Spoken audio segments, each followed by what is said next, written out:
ambao leo ujumbe wetu mkubwa ni mmoja tu: no reform, no election. Lakini leo tumekuja mbele yenu kuwafafanulia maana ya no reform, no election maana yake ni nini. Kwanza neno lenyewe la Kiingereza.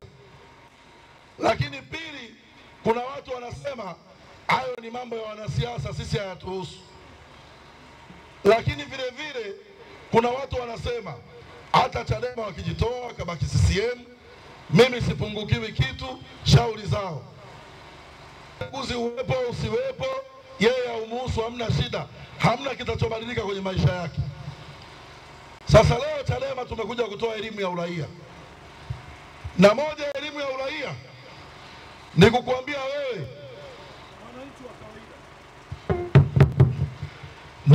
wewe, mwananchi wa kawaida, kama ungejua maana ya no reform, no election na uamuzi wa Chadema kujiondoa katika kinyang'anyiro cha uchaguzi mwaka huu, sasa hivi hapa ndugu zangu wa Tandale, kila Mtanzania akiwa awe na huzuni kama msiba.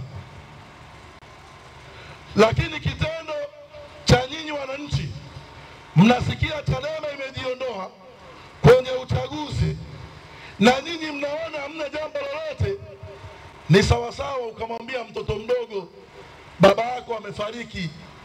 Ushawahi kuona mtoto mdogo anashtuka? Hawezi kushtuka kwa sababu haelewi kitu. Wewe mtu mzima ukiambiwa baba yako amefariki, kwanza lazima tuhakikishe kuna watu wa kukubeba.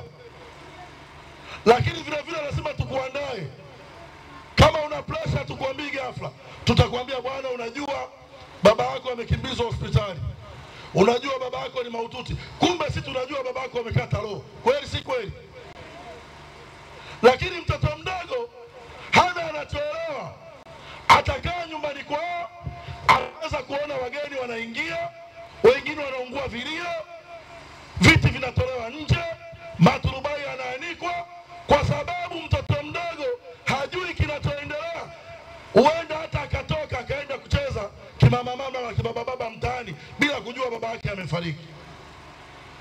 Lakini wewe mtu mzima mwenzangu, nikuulize, kinachomfanya mtu mzima aliye ni nini? Ni utambuzi wa kujua kwenye familia hii baba yangu ndo alikuwa analeta chakula, kesho nani atatulisha? Kinachokufanya unalia mtu mzima, baba yetu ndo alikuwa anatuunganisha watoto wote kwenye familia hii, amefariki leo, nani atakuwa ni sauti ya kutuunganisha? Kinachokufanya unalia ukipewa msiba ni pale unapojiuliza, nilikuwa nataka nisome niende chuo kikuu, aliyekuwa analipa ada ni baba, leo baba ametutoka. Unalia kwa uchungu kwa sababu msaada wako haupo tena. Mtoto mdogo hana sababu ya kulia kwa sababu hajui nini maana ya msiba. Ndio Watanzania baadhi yetu tunawafananisha na watoto wadogo. Wanasikia no reform, no election, wanafikiri ni jambo la kawaida, ni wimbo, ni swaga, ni slogani. Wao haiwahusu. Ni kwa sababu hawana akili ya utambuzi. Tukikosa uchaguzi huru na Chadema wakasema washiriki uchaguzi, tutakuwa na nchi gani? Mtu mwenye akili timamu hawezi kuwa na amani. Mtu mwenye uwezo wa kufikiria jambo hilo hawezi kulala na usingizi akapata kwenye nchi yake, kwamba leo hii chama pekee, watetezi wa wanyonge, wanaojua shida zetu wanajiondoa kwenye uchaguzi. CCM watabaki peke yao. Je, nyinyi mkibaki na CCM, vipi kuhusu mustakabali wa afya yenu? Vipi kuhusu miundombinu? Vipi kuhusu watoto wenu, elimu yenu? Vipi kuhusu usalama wenu kama raia kwenye nchi yenu? Ukilijua hilo ukatafakari, uwezi kufurahia unapoambiwa chama kikuu cha upinzani kimejiondoa. Sasa kimejiondoa kwa sababu gani? Wote tunajua 2015 hapa tulikuwa na diwani, tulikuwa na mbunge wa upinzani. 2015 tulikuwa na Mtulia, mbunge wa Ukawa kupitia CUF, na tukawa na diwani ambaye alikuwa ni naibu meya wangu mimi, Sheikh Jumanne Mbunju. Mimi nikiwa meya Kinondoni, diwani wa hapa tulimchagua kuwa naibu meya wangu. Hizi barabara za lami mnazoziona Tandale zilipaswa mpate miaka 60 na 70. Tandale, Manzese, Kigogo, Mwananyamala, zamani ulikuwa ukitaja umetaja maeneo yanayokaa watu hai duni wasiofaa mbele ya jamii. Kweli si kweli? Na majina ya vituo watu yakawa ya ajabu tu. Tandale kwa tumbo. Unawauliza unajuaje kwa tumbo, wanasema ukipanda gari ukiona pananuka ujue ushafika. Lakini angalau kwa uchaguzi wa 2015 nyinyi wananchi kwa kuchagua upinzani, leo Tandale kila sehemu kuna lami. Lami haijawekwa na mtu aliyekuja 2020 mpaka leo. Lami hii ni mradi wa DMDP, tuliweka sisi, mimi nikiwa meya Kinondoni. Mimi ndo nimesaini barabara hizi za Tandale, mkiwa na naibu meya Jumanne Mbunju, mkopo kutoka Benki ya Dunia. Mimi ndo nimelipa fidia ule mfereji wa Mtongombe kuanzia Sinza, Ubungo, Tandale, Kijitonyama, Suna, Ananasif mpaka kwenda Jangwani. Mimi ndo nimelipa fidia wananchi wa pembeni na kulia. Nyaraka zote ukienda za mradi wa DMDP utakuta Boniface Jacob na wale wazungu wa Benki ya Dunia. CCM walipaswa walete lami hizi miaka 90. Kwa kula yenu, kwa uchaguzi wa demokrasia kidogo 2015, si kwamba palikuwa na demokrasia, lakini kidogo demokrasia iliyokuwepo ilifanya leo hii mnafaidi, mnakanyaga lami. Tandale leo inapitika hata kama mvua inanyesha. Kweli si kweli? CCM ya madiwani waliopita palikuwa na mstahiki meya Kinondoni anaitwa Londa. Benki ya Dunia ilitoa pesa kama ilivyotugaia sisi wapinzani. Walipewa mradi wa fedha kama hizi, walikula. Wazungu hawajawahi kuamini. Ulikuwa unaitwa mradi wa CIUP. Urasimishaji wa makazi holela. Tanzania, Tandale na Manzese, Mwananyamala, Kigogo. Kenya, ukaenda pale Nairobi, sehemu inaitwa Kibera, CIUP. Pakiwa na madiwani tupu wa CCM. Hakuna sehemu walijenga lami. Walipaswa kuweka taa za barabarani, wakakata mianzi wakaninginiza taa za barabarani. Alafu siku wazungu wanakuja kukagua mradi wakapitishwa usiku. Wao wanaona taa zinawaka kumbe ziko juu ya mwanzo. Na nawapa mfano mwingine msije mkajua ni fiksi. Si mnaijua ile barabara ya Kachube? Mnajua ile roundabout ya Mwananyamala kwenda kutoka pale Mwananyamala kutokea Kinondoni Biafra? Piteni kile kipande, mtaona taa za barabarani ziko kwenye nguzo za umeme. Ule ndio mradi wa CIUP tulioukuta. Kisehemu kile hawajaondoa taa. Wazungu wakati wa ukaguzi walikuja usiku, wanaona barabara zinawaka taa, kumbe ziko juu ya mianzi. Mradi wa CIUP wakala hela zake zote. Sasa nyinyi watu wa Tandale, kwa demokrasia kidogo finyu, si kwamba Kikwete alikuwa na tume huru, lakini angalau palikuwa na demokrasia finyu. Mnaweza mkakomaa diwani akatangazwa, mnaweza mkakomaa mbunge akatangazwa, sio anatangazwa ukae nyumbani, si ndio? Tunakesha wote Biafra, zinakuja gari za polisi tunaziangusha, wanasema tangaza huku nje ni noma, imekuwa noma, si ndio? Sasa hao jamaa badala ya kuhakikisha pana tume huru, wameenda kujipanga mechi ya Kisu wanakuja na Gobole. Sasa hivi hata uchaguzi wenyewe hawataki. Yaani mgombea akirudisha fomu wanamwambia ushainguliwa wewe. Sababu hujui kusoma na kuandika. Kwa sababu wanajua wakienda kwenye boksi la kula mkachagua, mkikomaa anaweza akatangazwa. Sasa Chadema yakatokea 2020, tukasema huyu Magufuli tu. Magufuli Mwenyezi Mungu alivyompenda, tukashusha pumzi, tukasema ngoma inaanza upya. Na nyinyi wananchi mkasema safari hii wabunge mtapata. Kweli si kweli? Urahisi huko mnaweza mkasumbuliwa. Waswahili sisi Tukikutana mnatuambia huko kwenye urais hawawezi kuachieni, ila wabunge mtapata. Kweli si kweli? Sasa kabla tujasema wabunge tutapata, jana friend match mwaka jana mmeiona serikali za mtaa. Hapa mlichagua Dar es Salaam nzima tulikuwa na wenye viti 640. Chadema tulibakishwa na viti 22.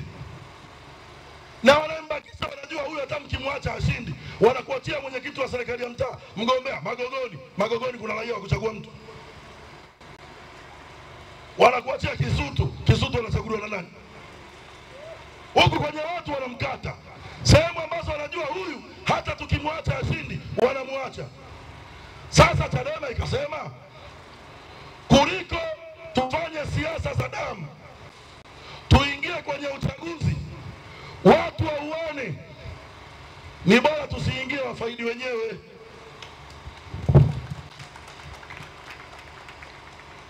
Hiyo ni sisi Chadema. Nyinyi wananchi msitupigie makofi.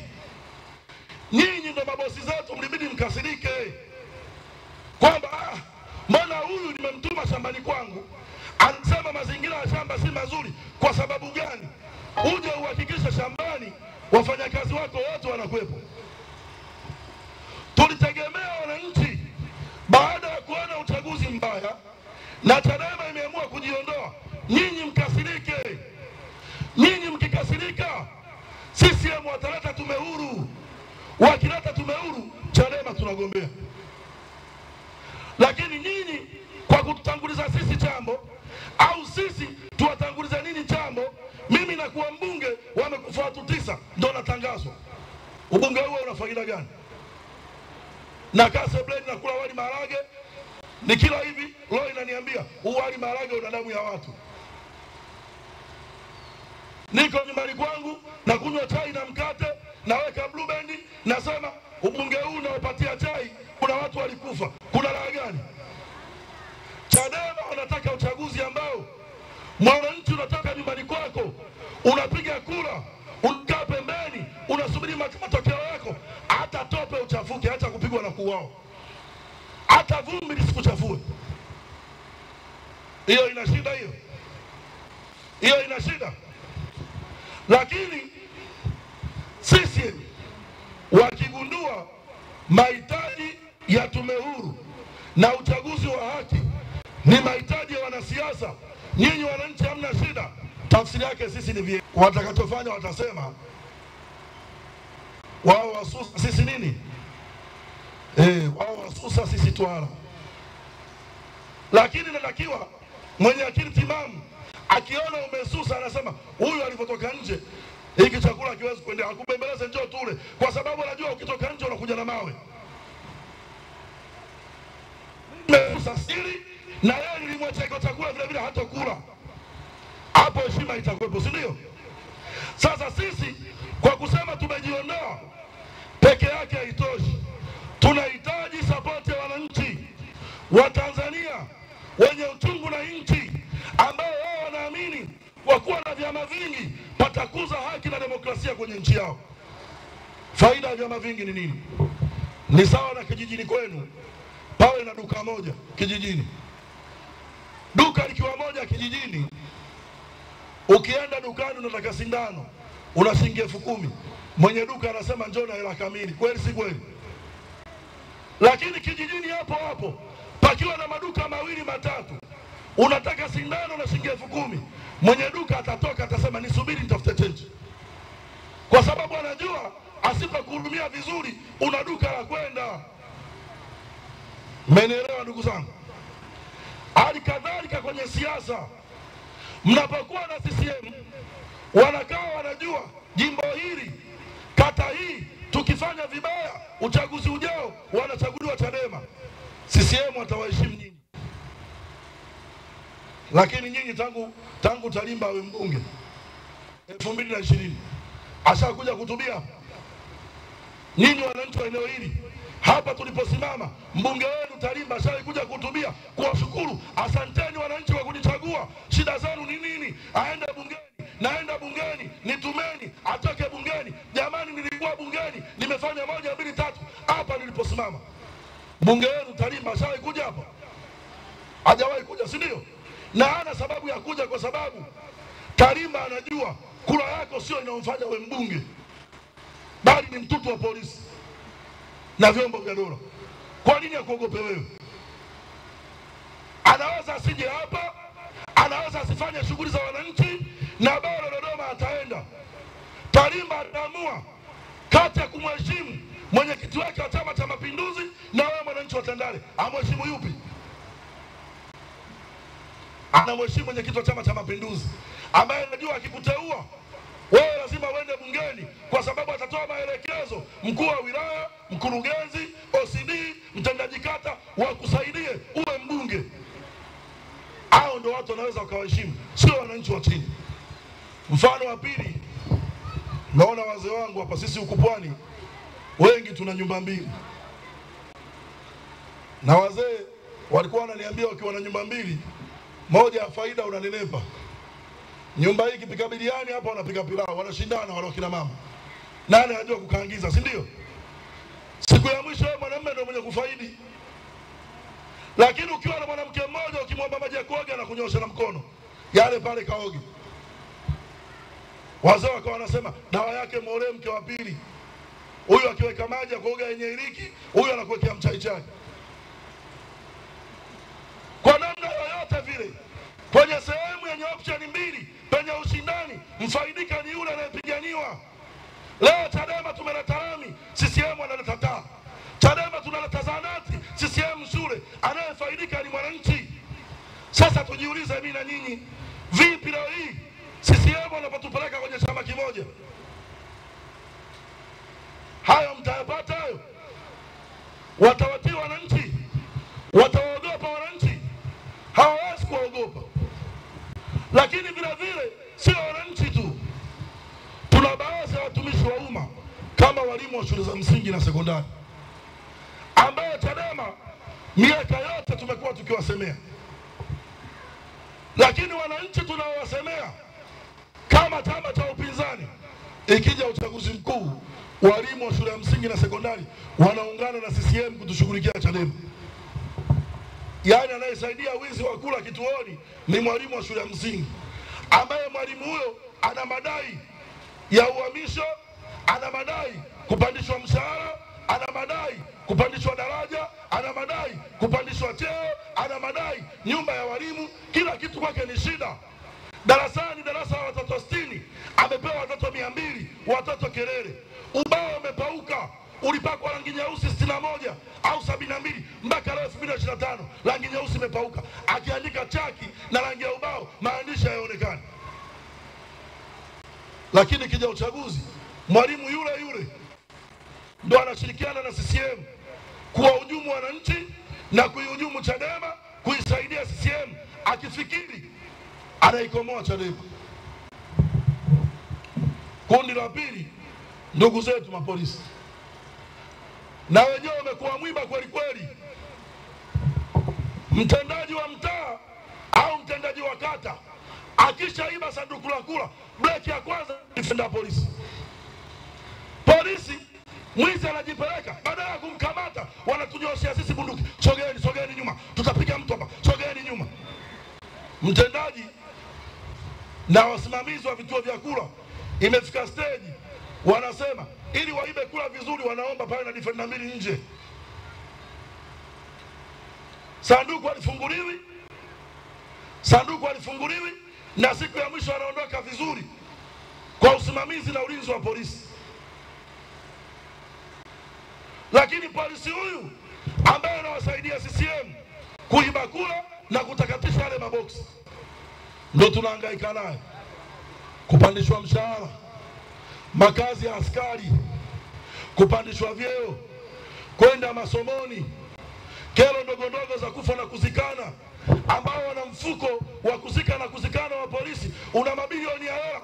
Lakini leo askari polisi akifiwa ni karandinga na gunia la maharage ndio mchango wa jeshi la polisi. Sisi Chadema tunapambana, tunapigwa mabomu, lakini siku ya mwisho tukishinda tunaenda bungeni, tunambana waziri wa mambo ya ndani, tunamwambia jeshi la polisi liongezee fungu la budget. Ili fungu halitoshi, polisi wana mateso, polisi wana hiki.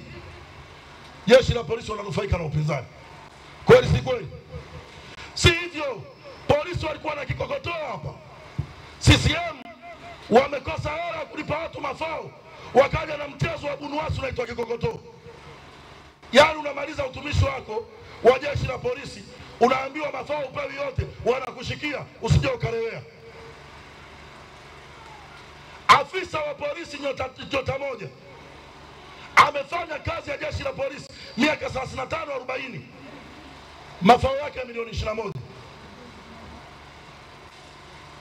Polisi mwenye vitatu au staff sergeant amefanya kazi ya polisi miaka 30-40, mafao yake milioni 14, wanamwambia kikokotoo.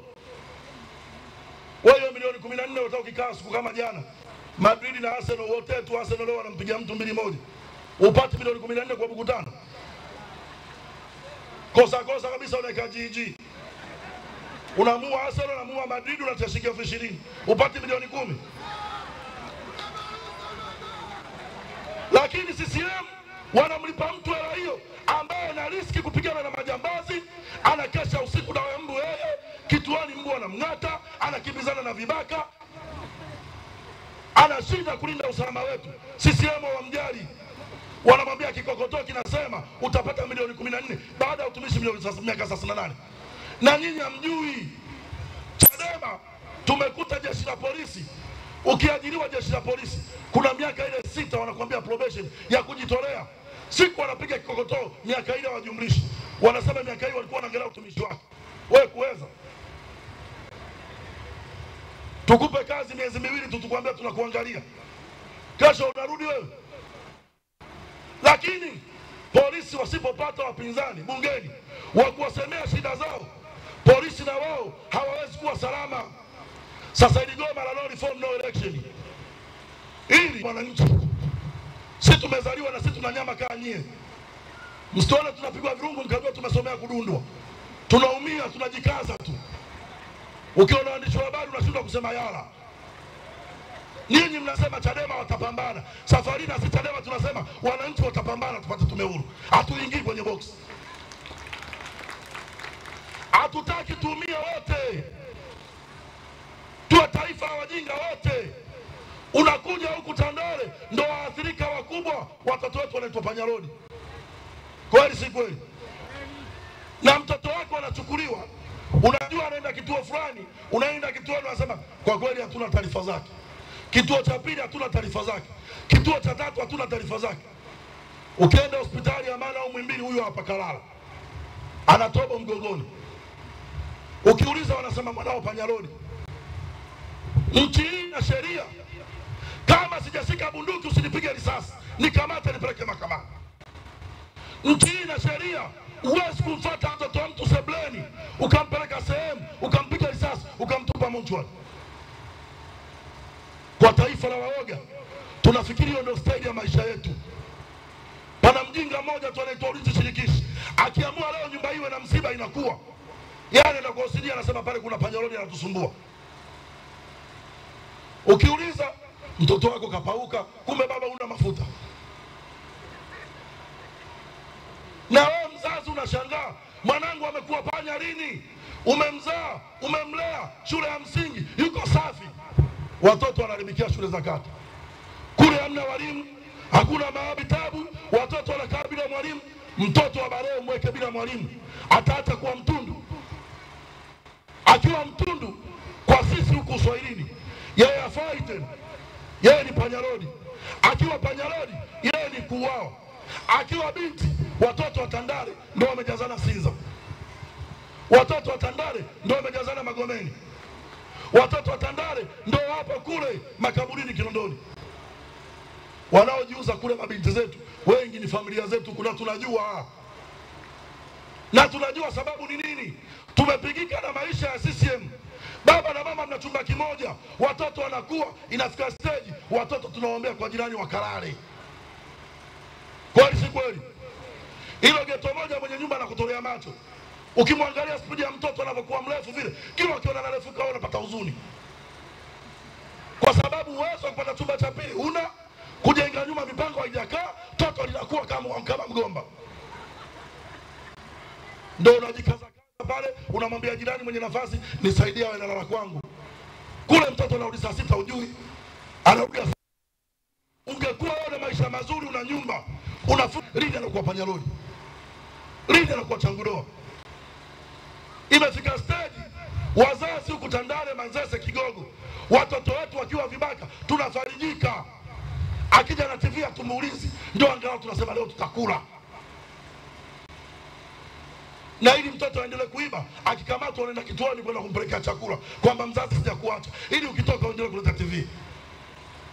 Kwani huko tulikuwa na kina Serengo? Wakina Serengo, washika bunduki, vibaka, majambazi, watoto wetu kabisa wa Tandale, si walikuwa wanatokea huku? Serengo alitoka mbinguni kama Yesu. Anakuwa mdogo tunamuona, anabadilika tunamuona, anashika bunduki tunamuona, anaanza kusumbua jiji la Dar es Salaam tunamuona, mpaka siku anapigwa risasi tunasema leo Serengo kafa. Chanzo umasikini. Kwa nini umasikini? CCM wametuandaa sisi kwa tabaka la watawaliwa, wao kuwa watawala. Leo niambieni, kwa mfumo huu wa uchaguzi Tandale lini mtatoa mbunge? Kwa jinsi wanavyotaka CCM. Tukose tume huru, tukose uchaguzi wa haki, tukose katiba nzuri, lini kuna siku Tandale mtu atasema leo mwanangu anakuwa mbunge? Hapa wazazi wote tuliopo mkutanoni, ukisikia mtoto wako anasema atakuwa rais, unamkata jicho kali. Unamwona kashaanza mibangi huyu. Kwa sababu wewe mwenyewe unajua kabisa mfumo wa nchi hii, huyu kuwa rais haiwezekani. Kweli si kweli? Ukiwa na mtoto wako anasema baba mimi nakuwa kwa mbunge, unaanza kumuuliza wewe umeanza kutumia bangi? Kwa sababu wewe baba yake na mama yake unajua huyu kwa mbunge kwa mfumo wa nchi haiwezekani. Je, tumefikaje? Chanzo ni sisi. Mimi nimekuwa diwani 2010. Nimemaliza chuo kikuu cha Dar es Salaam, sio chuo cha ajabu ajabu. Sisi watoto maskini tukisoma tunasoma kweli. Unasoma mpaka usiku, unawaza umaskini wa nyumbani ule ulali. Watu wanasema anapenda kusoma huyu. Sio kupenda kusoma. Kila ukiwaza kule nyumbani, nyumba tu yenye magodoro yako mawili, afu kingine mama mjamzito. Mdogo wako akizaa wapi? Sasa 2010 mwezi wa 7 namaliza chuo kikuu cha Dar es Salaam, mwezi wa 10 nachaguliwa kuwa diwani kata ya Ubungo. Baba yangu hajawahi kuwa TANU wala CCM. Mama yangu hajawahi kuwa TANU wala CCM, na serikali haijui. Ukienda kule Ubungo External watakwambia huyu mama yake ni mtoto wa mama Tubuke, mama muuza chibuku tu hapa mtaani. Pakiwa na demokrasia na mifumo huru ya uchaguzi, hata wewe maskini bodaboda mtoto wako anaweza kuwa kiongozi. Tumesimama hapa si kwa sababu tumeshiba au tuna njaa. Mimi nimekuwa meya Kinondoni, mtoto wa maskini.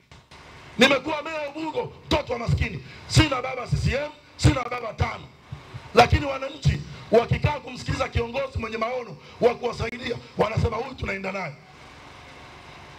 Na wauliza nyinyi, kwa mfumo huu wa uchaguzi wa CCM inawezekana vipi watoto wetu wakachaguliwa kwa viongozi kwa mfumo huu?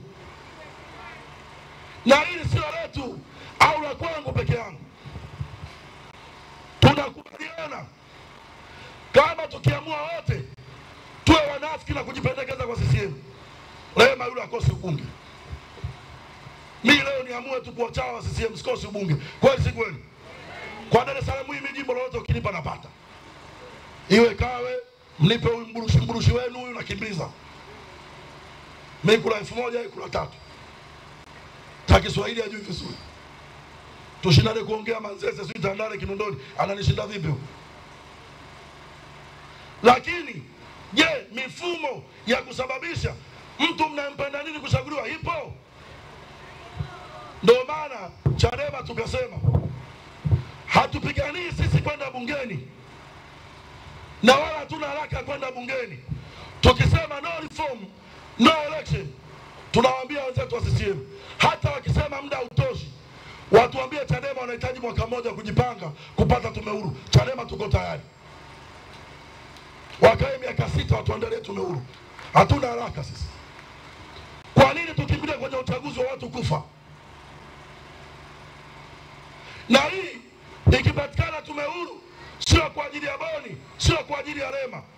Ni ili kesho mtoto wako anayekuwa shule akiambiwa darasani kwamba ukisoma ukajua hiki unakuwa kiongozi, ajue hili jambo ni la kweli. Ndio maana mwanzo nikawauliza, nani hapa amsikie mtoto wake kiume anataka kuwa mbunge asimcheke? Kwa sababu unajua ukaanza kutumia sigara bwegi huyu, anaanza kuota waziri, anaota urais, Tandale inawezekana vipi? Tukiambiwa kandetoa mtu wa Singeli hatuna shida, si ndio? Imetoa jambazi hatuna shida, lakini Tandale haiwezi kutoa mbunge na rais. Kwa nini? Tumekuja na mchakato wa no reform no election. Na ndugu zangu wa Tandale, napomalizia sijui baki dakika ngapi? Na dakika ngapi bwana? Na dakika moja. Napomalizia ili nimwite Rema nisile muda wake. Kuna ugonjwa wa akili unaitwa Stockholm syndrome. Unaweza ukaingia kwenye simu yako ukautafuta. Ni ugonjwa wa akili unaitwa Stockholm syndrome. Asili yake ni Sweden. Pana benki iliibiwa na wafanyakazi wa benki walitekwa. Wakakaa ndani ya jengo la benki kwa siku 4. Majambazi walipokamatwa, waliotekwa ndio wakawa wanachangisha hela kuweka wakili kuwasaidia majambazi. Wazungu wakasema upendo gani? Wakasema huu sio upendo, huu ni ugonjwa wa akili. Na tangu siku hiyo mwaka 78 wakasema kuna ugonjwa wa akili unaitwa Stockholm syndrome. Na baadhi yetu wanaugua. Una maisha magumu lakini bado unaipenda CCM. Unaumwa wewe. Nyumba ya kuanguka imekaa, umeiegesha na mti, inauliza niue nisiwe. Mungu anasema msubiri wewe kidogo asife. Hata aone siku 2-3 hizi. Lakini nje kuna kibendera cha CCM kinapepea. Kwa mujibu wa wazungu wewe unaumwa Stockholm syndrome. Tangu mwaka 78 ugonjwa huo unajulikana kwamba inawezekana vipi kumpenda na kutesa. Sasa leo hii tuulizane, inawezekana vipi Tandale tukawa CCM na tukalala kwa amani, tukijua ugumu wa maisha, mifumo duni ya elimu, mifumo duni ya afya, miundombinu duni, lakini bado atoke mmoja aseme ni CCM damdam peoples. Ndugu zangu, naomba kwa leo niishie hapa. Tuna mikutano hii mtaa kwa mtaa, kata kwa kata, kutoa elimu ya uraia kwa wananchi, kujua no reform no election sio ya Chadema, ni ya nchi nzima. Na ujue Chadema wakijiondoa kwenye uchaguzi, anayepata hasara ni nani? Hasara itaenda kwa polisi, kwa walimu, wafanyabiashara, wa machinga, bodaboda. Na shikeni hili, 2020 wapinzani wako bungeni, diesel 1500. Tuna miaka 5 wapinzani wako nje, diesel shilingi 3000. Je, 2030 diesel shilingi ngapi?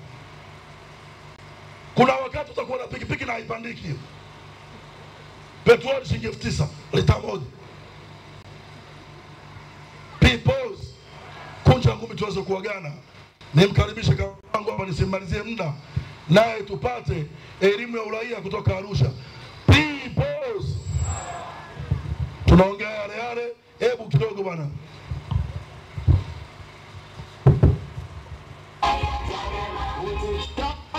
Hebu Tandale nyosha mkono bwana, hiyo haitoshi hiyo.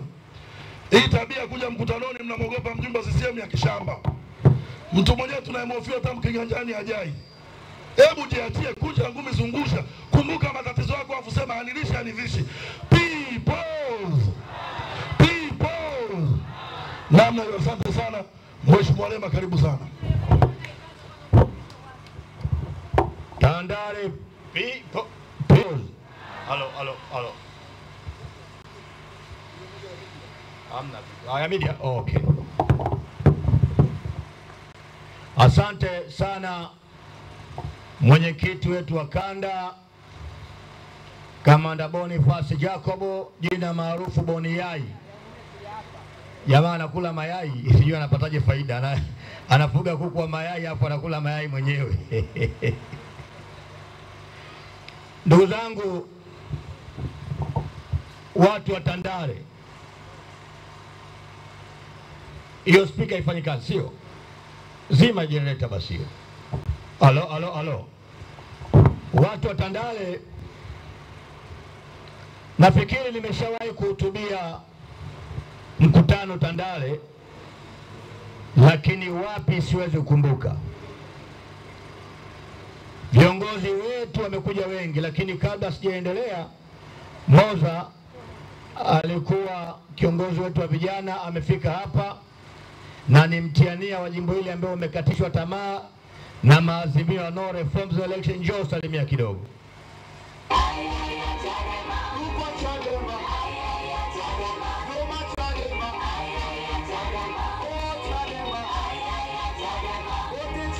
People, dakika moja. Assalamu alaikum. Bwana Yesu asifiwe sana.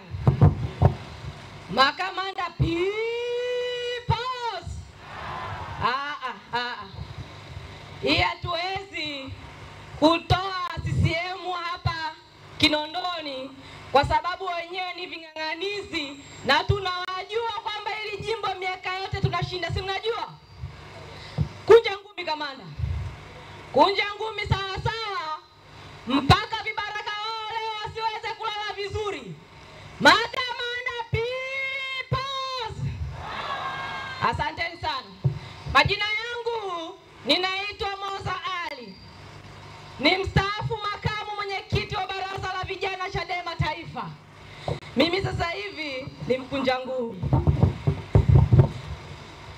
Niwaambie jambo moja muhimu sana, watu wa Tandale, watu wa jimbo la Kinondoni.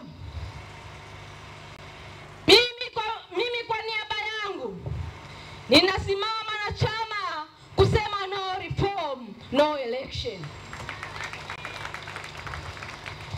Na nina maana kubwa sana kusema hivyo kwenye jimbo letu ile Kinondoni. Nikiwa mtiania ni bora mimi nisiwe mbunge, lakini vijana wa Kinondoni, kina mama wa Kinondoni wapate haki yao ya kumchagua kiongozi wanaomhitaji. Na ninasema hivi kwa maana kubwa sana. Wakina mama, ninafahamu sasa hivi mnateswa na kausha damu. Ninafahamu vijana wengi mnateswa na kubeti. Lakini tunajua hawa viongozi hao waliojiweka madarakani wa CCM hawa, tunajua kwamba pale halmashauri kuna zile 10% za vijana na kina mama hakuna inayokuja kwa wananchi wa chini. Tunahitaji kiongozi ambaye ataenda kusimamia hayo ili zile fedha zishuke kwa kina mama, zishuke kwa vijana, zishuke kwa watu wenye uhitaji.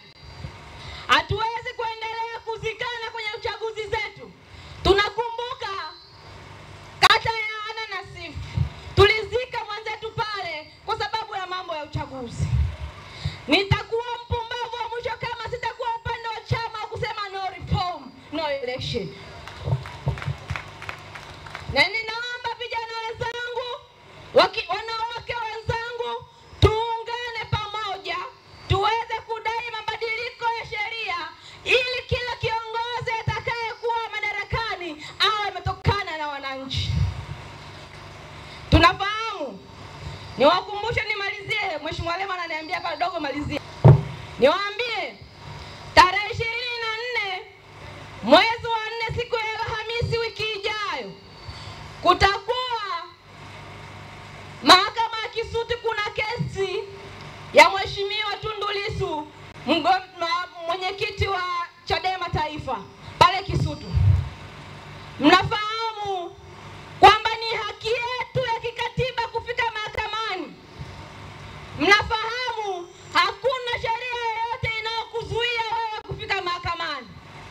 Kitu muhimu cha kufanya kama alichoelekeza makamu mwenyekiti wa chama Mheshimiwa Heche, tunatakiwa tuende mahakamani pale tukiwa tumevaa kitambaa cheupe hapa mkononi, tukiwa na maji mkononi.